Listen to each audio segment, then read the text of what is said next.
Day 7 and 8 are merged together. Yesterday was my husband's and I 2 years anniversary, and I am happy to say that we got to celebrate it together, even for a short period of time. But it was nice to have to make that time. In ideal world, in ideal life, of course, I would love nothing more than just to have the whole day to ourselves, waking up, in each other's embrace and living life like a dream. And I think living in Canada is somewhat like living life like a dream. I think it's easy for me to say it that way because I've seen worse. So that's why I appreciate even these small moments that we can celebrate together or spend time together so much more than um, the person who have lived here all their life. So to me, this is luxury. This is signs of abundance, and most importantly, being able to just decide that maybe I can take a day off and not feel guilty about it, not feel like you're running behind with your bills and all. So I think that's a huge sign how abundant we are living in a first world country. And as I am proceeding to day 5 on the Ultimate Relationship Program with Tony Robbins, I've been listening to the examples of Marcus and Bell, Bell, and it once again it really inspired me and made me think of when Tony asked Belle about her role models, who they are, and I guess that somehow it affects the way we act in life. I started thinking of my own role models, and I kind of came to a conclusion that overall, there are a lot of people who have influenced my life, but I don't exactly have the set role models. I feel like I derive little bits of examples of good modeling from very many individuals. And in a way, that's shaped how I think and act.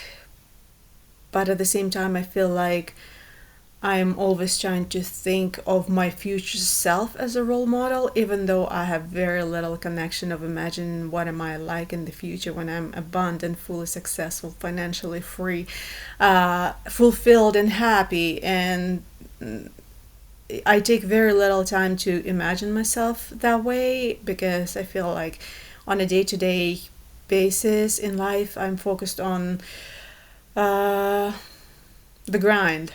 That's what we call it in this world, part of the world, the grind, like 9 to 5 job, rat race, you name it.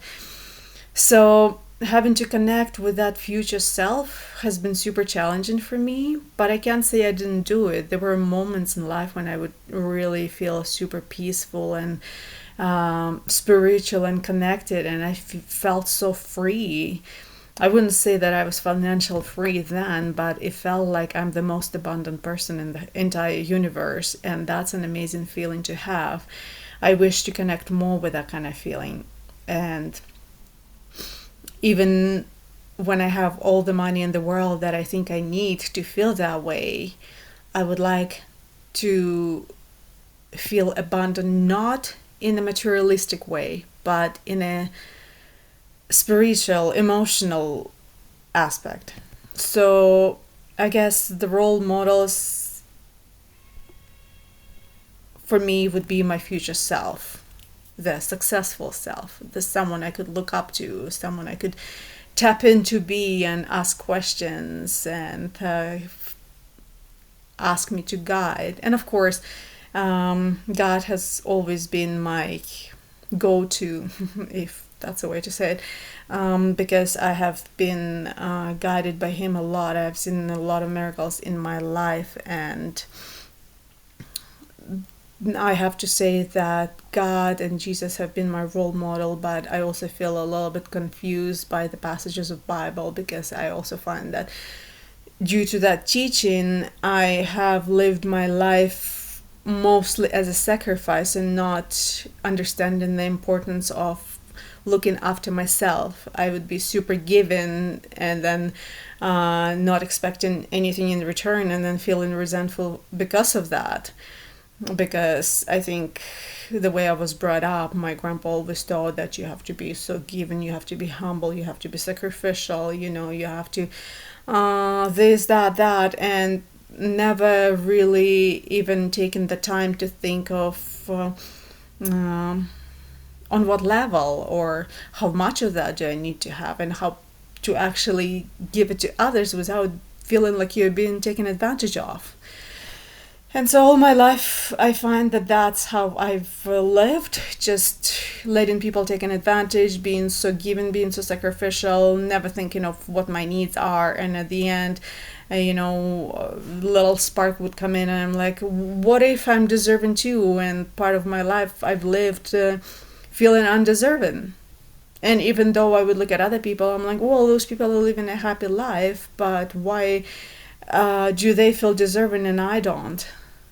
Why shouldn't I? And so I find that that is a big part of really addressing who are my role models are and why have I chosen to be so sacrificial.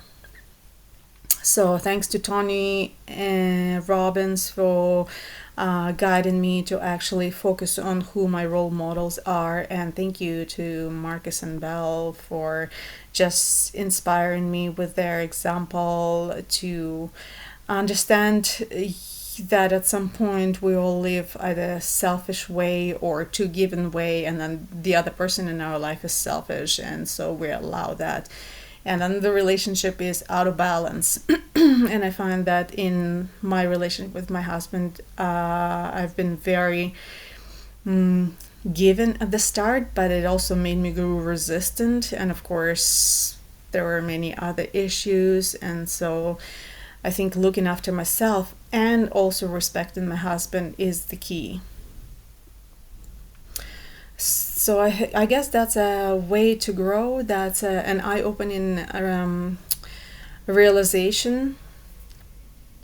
And I'm super grateful for this lesson. I've been doing my action plan by trying to answer all the questions, and I feel like I'm growing. I see a little progress. It's like planting a seed in the soil, and of course, who wouldn't want to see it instantly sprout into being a big, huge tree with plenty delicious fruits and abundance just with a